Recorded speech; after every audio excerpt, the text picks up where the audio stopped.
Este programa llega gracias a un gentil auspicio de Elementus Comunicaciones, LC Agencia Inmobiliaria, Lúdica Junior Business School.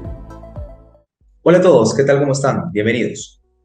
Los fondos de inversión son instrumentos de ahorro en el cual los partícipes entregan su dinero para que un equipo de gestores profesionales lo inviertan en una serie de activos financieros, empleando toda su experiencia, capacidad y conocimiento del mercado, con la finalidad de poder obtener un beneficio con una adecuada diversificación del riesgo en función del fondo de inversión que uno elija.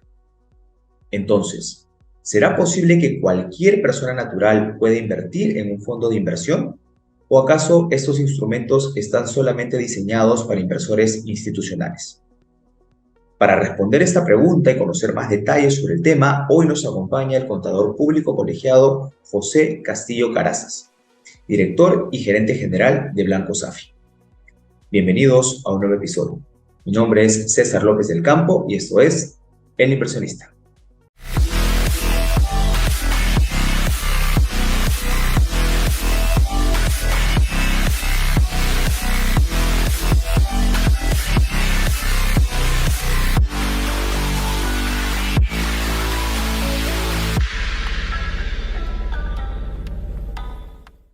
Hola José, ¿cómo estás? ¿Qué tal? Bienvenido y muchas gracias por aceptar la invitación. ¿Cómo te va?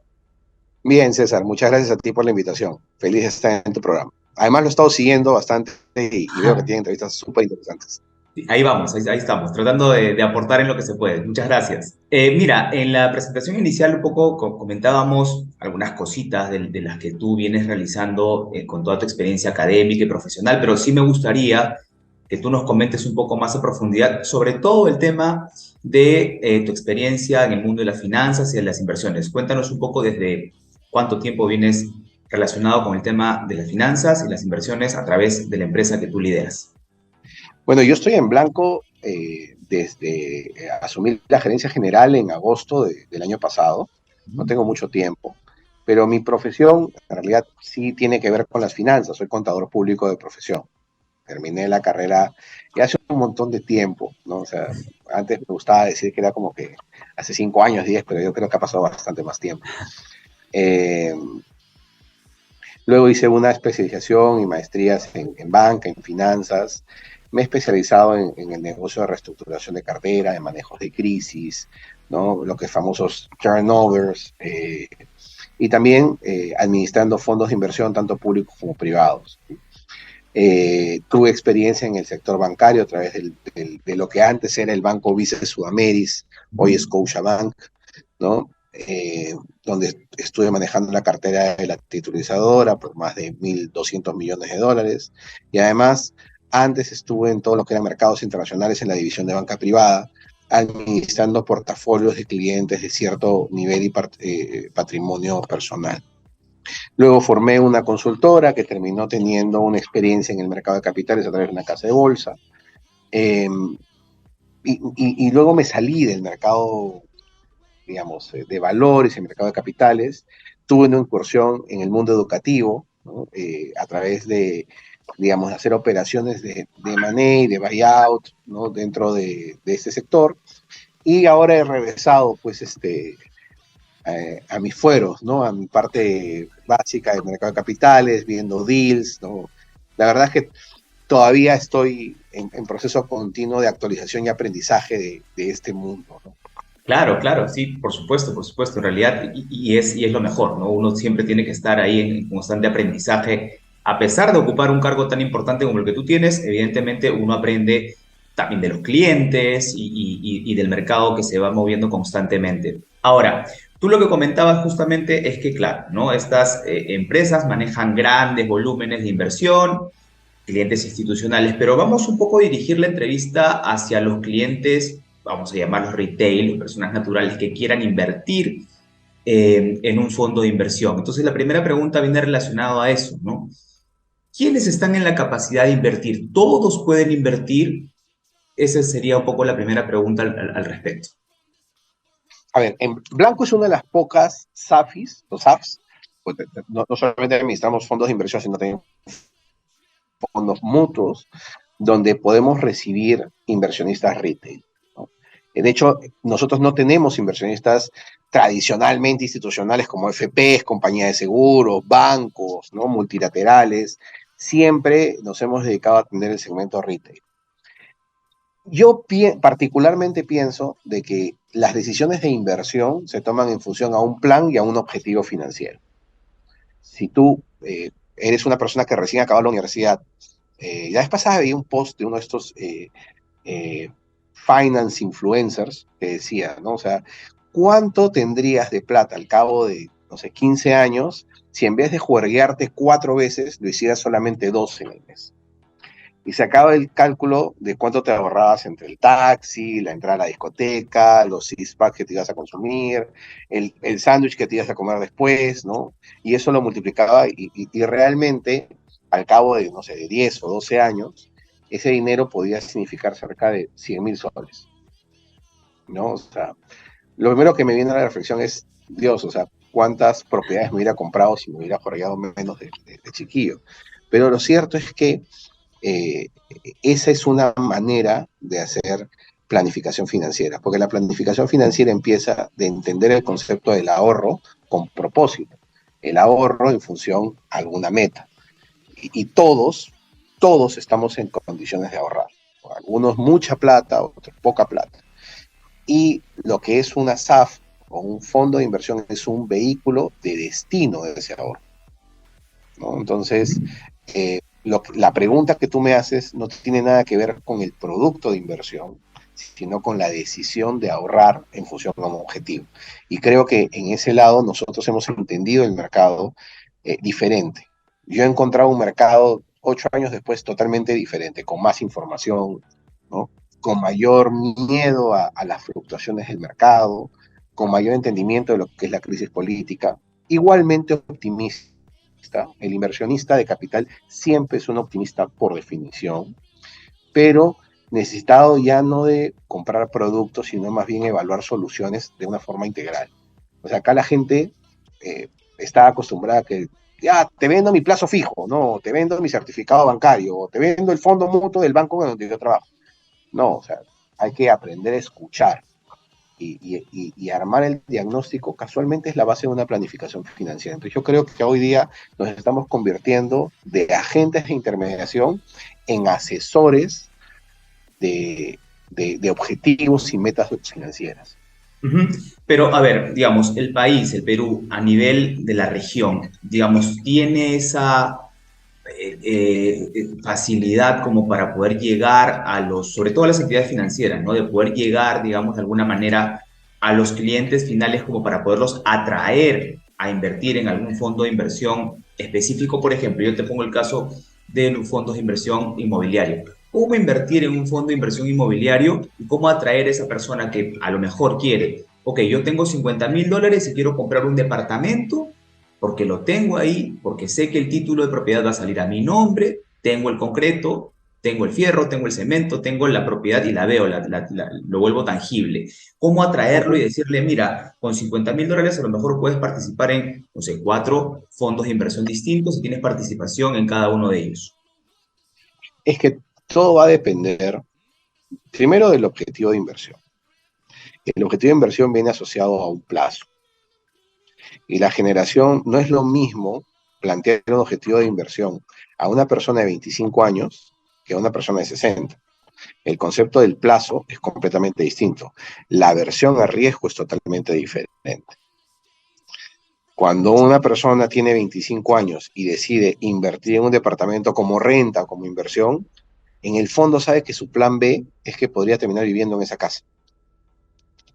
Una persona de 60 años ya tiene una casa, o tiene dos, y, y el tema de la renta es diferente, porque cuando tú vas a invertir en un inmueble, el problema que tienes son los costos asociados a mantenerlo ocupado. Claro. En una crisis coyuntural como la que existe ahora, donde hay alta vacancia, ¿no? El inmueble se convierte en un gasto. ¿Sabes? Cuando yo estudié, digamos, en la universidad, y hablábamos del concepto de finanzas personales, siempre hablabas que el primer gol era comprar una casa. hoy en día el primer gol es mantener caja a disposición y ya no comprar, rentar. Ok. ¿Por qué? Porque yo con el gasto de la renta variabilizo mi costo de vida, que ese es el más importante, que es el techo. ¿Okay? Puedo hacer upgrade en el momento que quiera y mi colchón de dinero sigue estando en el banco. La percepción que ha tenido la gente en los últimos 12 meses es que quiere largarse del país porque piensa que esto ya no tiene solución, etc. Ya, ¿cómo tomas esa decisión con un inmueble adquirido en un momento en el cual no lo puedes vender? Entonces, la forma de decidir en función a qué invertir, cómo y dónde cambia no solamente con las generaciones, sino también con la experiencia de vida del papá. O sea, hoy en día, si yo tengo un papá que no va a poder alquilar y está ajustado de dinero porque su departamento no se alquila y lo malbaratea, el día que alguien me diga, oye, compra para alquilar, de ninguna manera, porque mi papá la sufrió. Anteriormente, la gente, digamos, compraba porque la cultura que se formaba incluso venía en el juego. O sea, ¿cuál es el juego de chiquito de negocios que te hacían jugar siempre? Que duraba 4 o 5 horas. ¿Tú te acuerdas de esa? Claro, el Monopoly. Claro, exactamente. Y el Monopoly se utilizaba, digamos, también dentro de las técnicas de negociación y Sí, entre sí. los juegos de negocio en las universidades. No sé Ujú. si tú sabes que en el Monopoly existe una serie de propiedades y tú con 4 casas puedes formar un hotel. Pero si Exacto. tú sumas las cantidades de propiedades que podrías comprar y las multiplicas por 4 casas, no son todas las casas que te vienen en el juego, ni todos Ujú. los hoteles. ¿Y por qué? Porque el juego busca administrar la escasez como parte de una teoría de la economía. Entonces te obliga a negociar.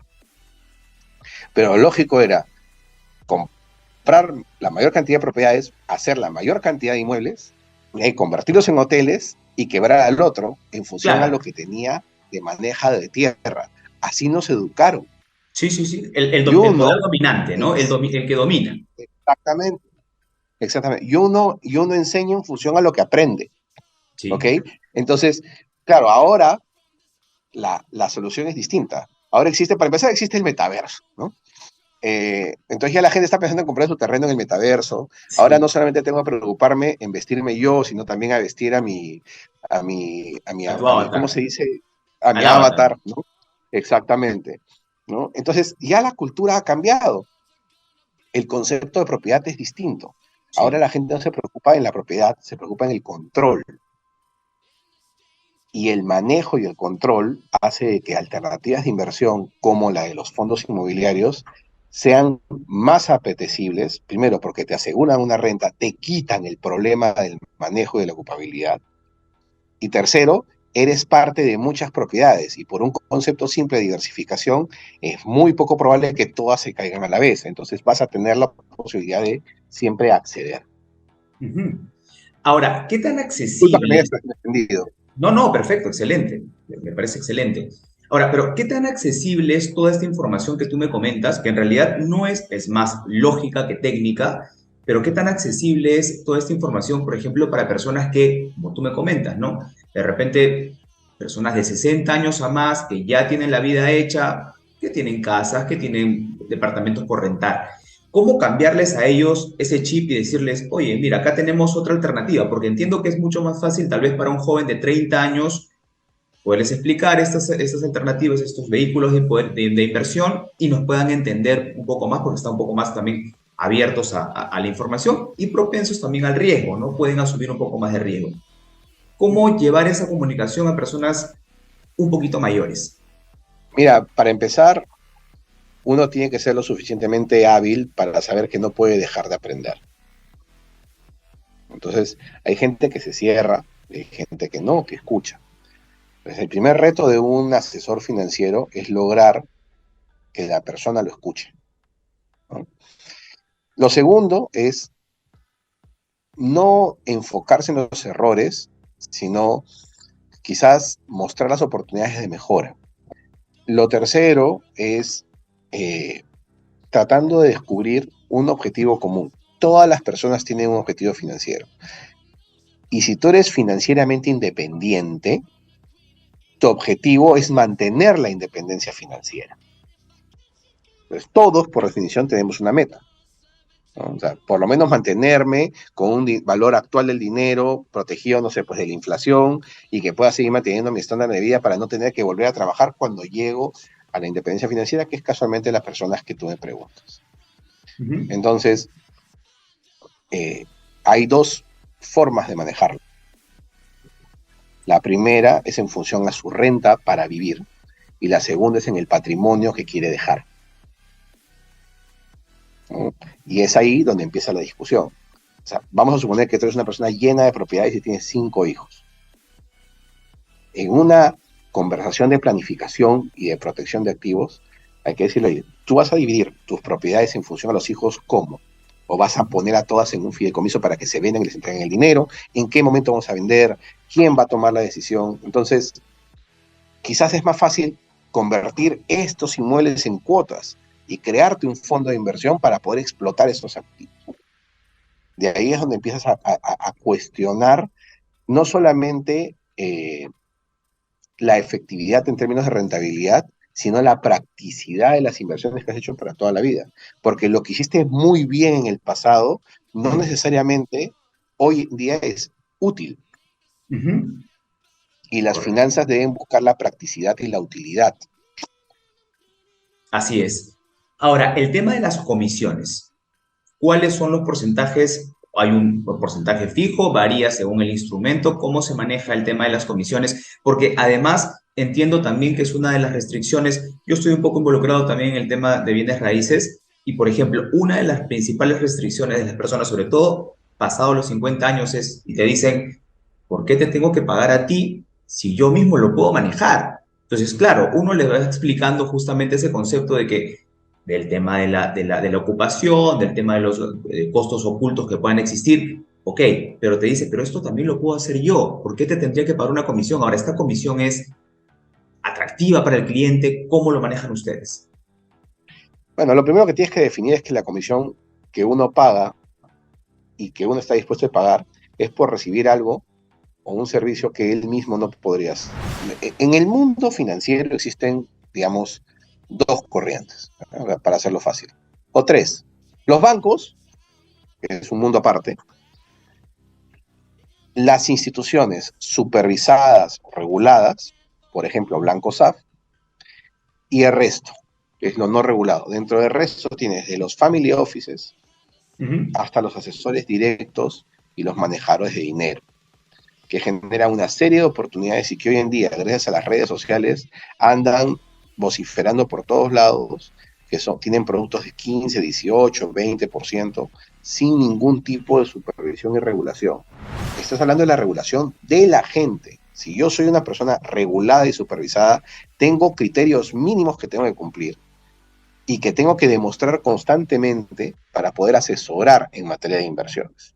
Si no tengo esa regulación y empiezo a manejar dinero de las personas, no hay nadie que esté verificando de que el dinero que me dan mis clientes esté manejado no solamente de forma profesional, sino con los requisitos mínimos de tecnología, de salvaguarda de información, de formalidades en el contrato que exige la ley. ¿Ok? Y por eso cobras, por Uh ese -huh. manejo profesional, ¿no? Lo segundo por lo que cobras es por originar las operaciones. Una cosa es que yo te cobre por gestionar tu dinero y otra por traerte inversionistas a la mesa. Y lo tercero por lo que puedes cobrar es por el vehículo que vas a estructurar. Imaginemos que tú tienes un vehículo, tú tienes un inversionista de $1.000.000 que quiere invertir en hacer un nuevo hotel.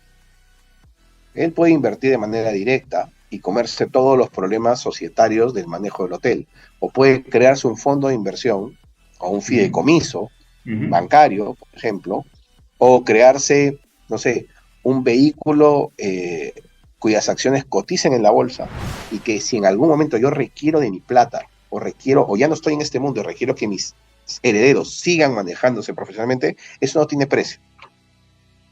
Porque el día que yo hago una inversión y me equivoco, me falta vida para arrepentirme de todo lo malo que hice como consecuencia de esa equivocación.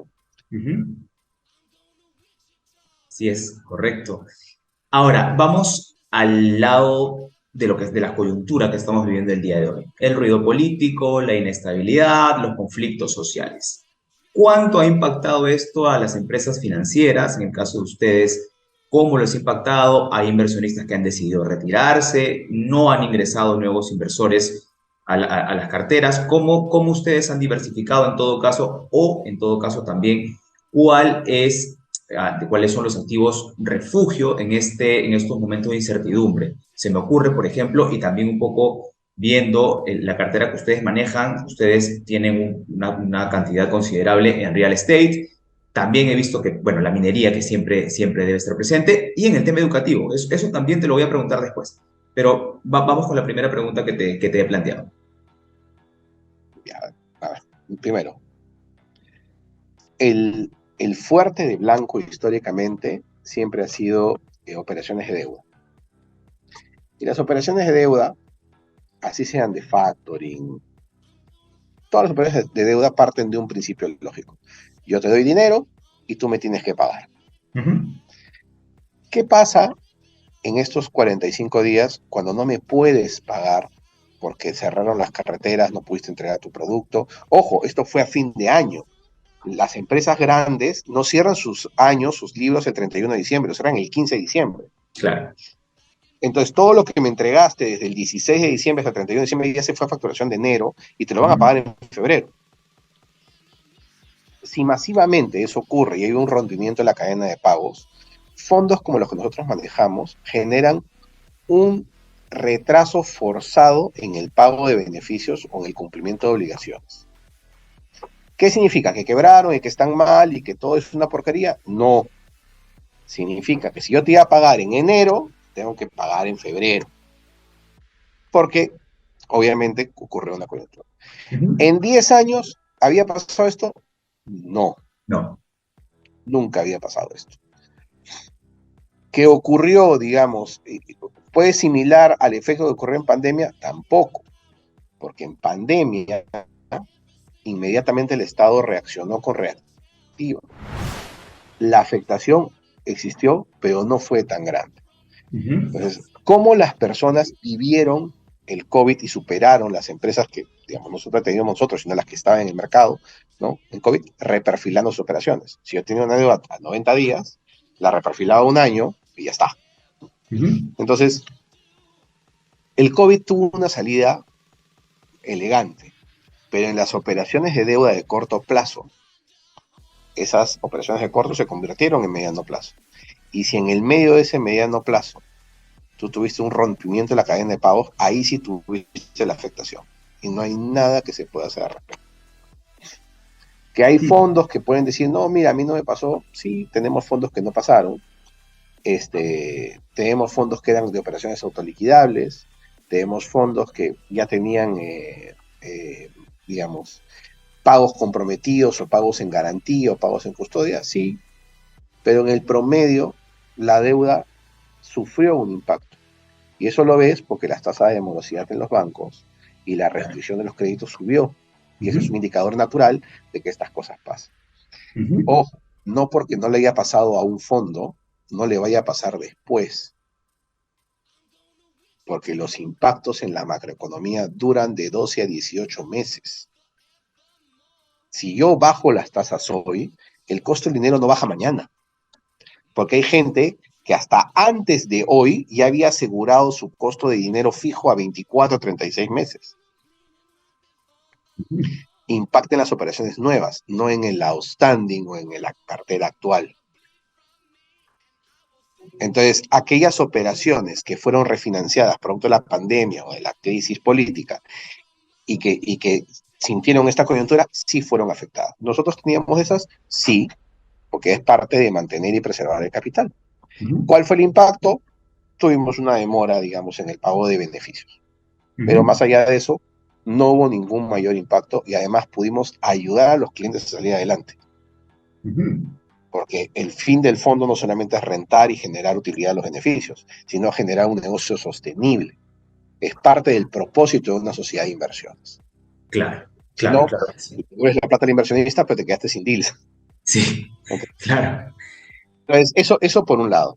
Ahora, nuestra perspectiva de negocio tuvo muchos aprendizajes. Primero, los clientes necesitan aprender cómo y dónde está invertido su dinero. Y eso nos llevó a empezar a sectorizar y enfocar un poquito más nuestros fondos. Por ejemplo, tú hablas del sector inmobiliario, sí, pero yo en el sector inmobiliario puedo tener hotelero, de habilitación urbana, mi vivienda, de lujo, ¿no? Para renta de oficinas. Hay 7 u 8 sectores en los cuales yo podría diversificar. Sí, sí, sí. Nosotros hemos decidido entrar en el sector inmobiliario de Estados Unidos multifamiliar, por ejemplo, por determinados criterios y características que comulgaban mucho con nuestra forma de elegir inversiones de riesgo en el Perú. En el sector educativo, estamos invirtiendo principalmente en el sector educativo regulado, pero en universidades y en instituciones que puedan ser fácilmente transformables de forma, gracias a la digitalización.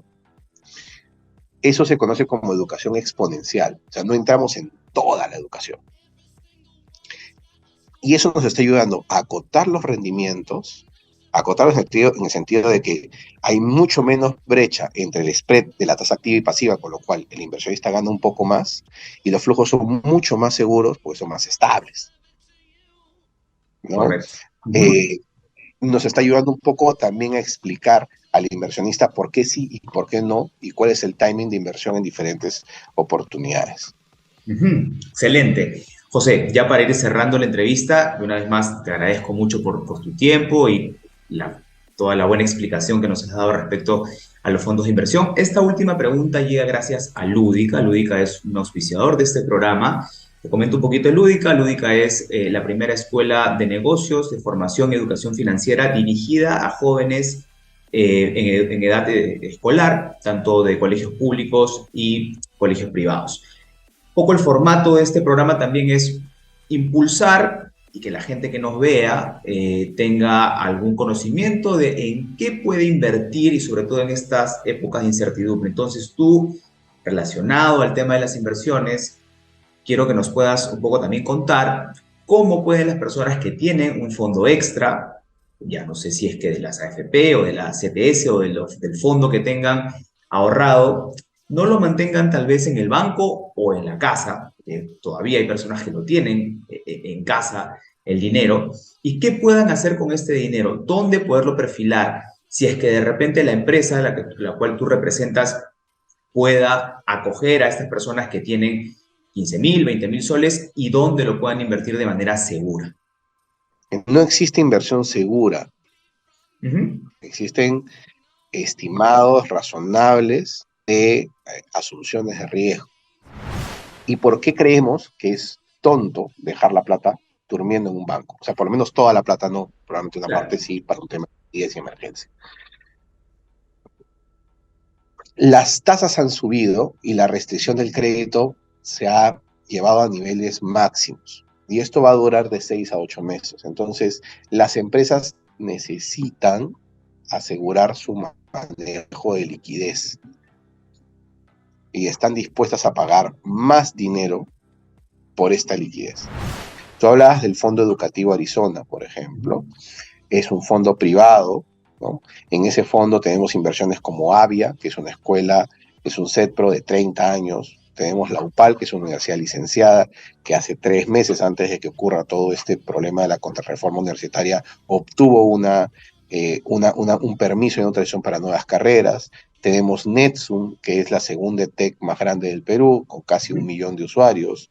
Tenemos la Escuela Internacional de Comunicación, que es una escuela de negocios en Madrid, España, en sociedad con una universidad allá, ¿no? Este portafolio de inversiones que va a seguir creciendo, hoy en día afronta una oportunidad sin precedentes. Las carreras se pueden ampliar gracias a la contrarreforma universitaria. A nosotros, eso significa que el plan de crecimiento que teníamos de 5 años se ha adelantado a 5 meses. Y tenemos que seguir a levantar capital. Y ese capital está ahorita remunerando entre 11 y 12% al año, con intereses trimestrales y a plazos que van de 24 a 36 meses. Súper atractivo. tenemos fondos de factoring en dólares que están pagando de 8,5% a 9%, y en soles que pagan hasta 13%, a 18 meses, a 24 meses. ¿Por qué? Porque estamos jugando con la tendencia de mercado a corto plazo. Este es el momento de aprovechar esas rentabilidades, porque no se van a volver a presentar en los próximos 12, 18 meses. Esto se va a acabar. Entonces, imagínate, tú estás ganando 12% al año, vas a pagar 5%, tu retorno neto va a ser de 11,4 y no vas a tener problemas con la SUNAT. Y la plata la vas a tener trimestralmente en tu cuenta. Entonces, creo que son momentos para aprovechar y para invertir. No todo es malo en el Perú. Sí, Al eso. contrario. Sí, claro, con lo que tú comentas en realidad, y sí, muy poca gente tiene acceso a esta información y claro, nos centramos en lo negativo y todo lo malo que está pasando, claro, porque también vemos negocios que quiebran, tiendas que cierran, galerías que cierran, Gamarra que no produce lo que tiene que producir, pero por otro lado tenemos las alternativas como las de ustedes que manejan bastante bien y que nos dan de alguna manera una esperanza también y expectativas para las personas que quieran invertir. José, te agradezco mucho por tu tiempo, muchísimas gracias. Y pues te comprometo tal vez para una segunda parte, ya donde nos podemos entrar en algunos activos, en algunos productos específicos de Blanco. Encantado, César. Y cualquier consulta, nuestros asesores están a disposición. Nuestra página web es www.blanco.com.pe. Tenemos muchos procesos de suscripción digital, así que estamos ahí ávidos a poder ayudarlos a alcanzar sus metas financieras. Hoy en día ya los fondos mutuos no son asesores de inversión de productos, sino proveedores de soluciones. Así es, así es. Muchísimas gracias, José. Un gusto. Hasta luego, hasta la próxima. Hasta la próxima. Este programa llega gracias a un gentil auspicio de Elementus Comunicaciones, LC, Agencia Inmobiliaria, Lúdica, Junior Business School. Hoy estuvo con nosotros José Castillo Carazas, director y gerente general de Blanco Safi. Esperamos que este episodio haya sido de su completo agrado.